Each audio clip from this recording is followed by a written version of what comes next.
Hi, this is Roman, and today we're going to be going over Unit 8 on Conditional Probability, Day 8, Tables of Relative Frequencies, Part 2, with a focus question of how can we use two-way tables to calculate relative frequencies and estimate probabilities. So we're going to be going over a few questions in Jamboard where I model these solutions.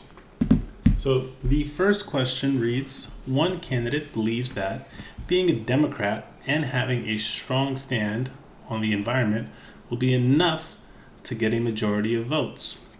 But her campaign manager insists that she needs to also speak out on child abuse. Who is right?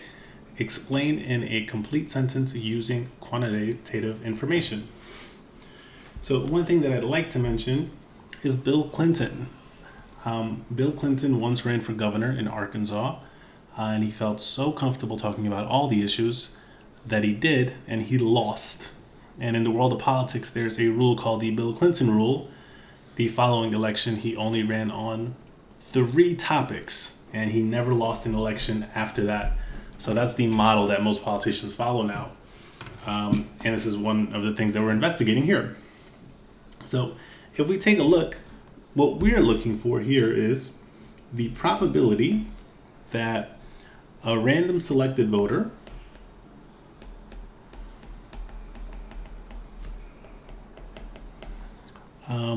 is a Democrat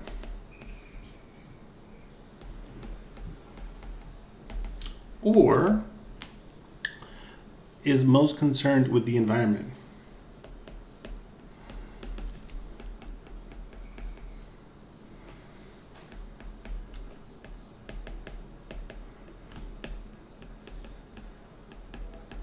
So we want to utilize this table to answer this. So I want to utilize the totals here. So if I take a look, and I'm going to highlight registered Democrats, and then I'm also going to highlight what we're looking for here in blue, most concerned with the environment. And I want to utilize the totals. Now, of course, I could write each portion out, but if I utilize the totals, I'll see that registered Democrats are equal to 1,370 out of the 4,500 here, which is on the bottom right, which represents the whole sample that's being taken here.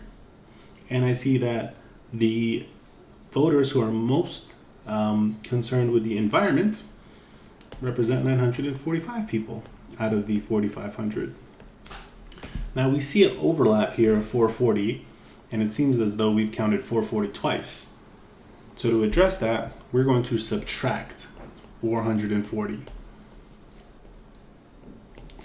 And again, we're taking that out of 4,500. Now this seems like a lot here, so I'm going to utilize my handy Desmos scientific calculator. So I'm going to go to Desmos, and I'm going to go to the scientific calculator here. I'm going to type in exactly what I have. 1370 over 4,500 plus 945 over 4,500 minus 440 over 4,500. And I get approximately 0.4166. So if I go back and I write approximately 0.4166, and this is close to about 42%. Now let's take that into the context of this question. Who is right? Does this candidate have to speak to more people? And we're going to say, let's talk about the vote here. I'll put it right here. It's way too big. So since the vote is less than 50%, then it seems that the campaign manager is correct. Right? If we have less than 50%, we didn't make it to the majority. Now let's see if her advice would make sense here, right? Because I think she said we want to touch on child abuse as well. That goes to that magic Bill Clinton number of 3 topics now, right? We're talking about the values of a Democrat, the environment, and now child abuse. So if the most important topic is child abuse, we'll see here if we go to child abuse, right, and the total is 940, but we already counted 320, so we want to address these 2 numbers. We haven't counted the Republicans who think child abuse is a big issue, and also the registered independents. So we're going to add these numbers up, 440 plus 180, and we're going to divide that by 4,500 to see what percent this would add to our vote.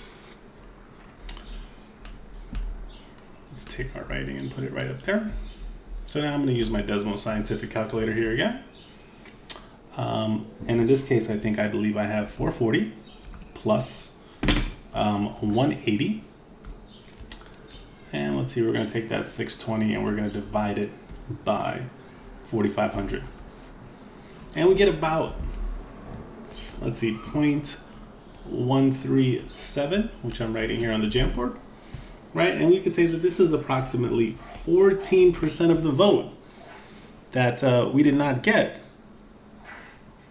So it seems that with considering child abuse here, we would end up getting 42% plus the 14%, which gives us approximately, let's make that clear here, approximately 56% of the votes, right? So now, in this case here, now that we've shown it, the campaign manager is correct. Speaking about child abuse will be enough to win the majority vote. Right, and this table is an estimate, not an exact, just as all probability is. So this is a way that we can utilize this 2A table, and I love this example as a real life example. I hope that you like this. I think we have, let's do at least one more. So here in this example, we have a shoe company running a survey and is deciding whether it's worthwhile to open a store in the mall.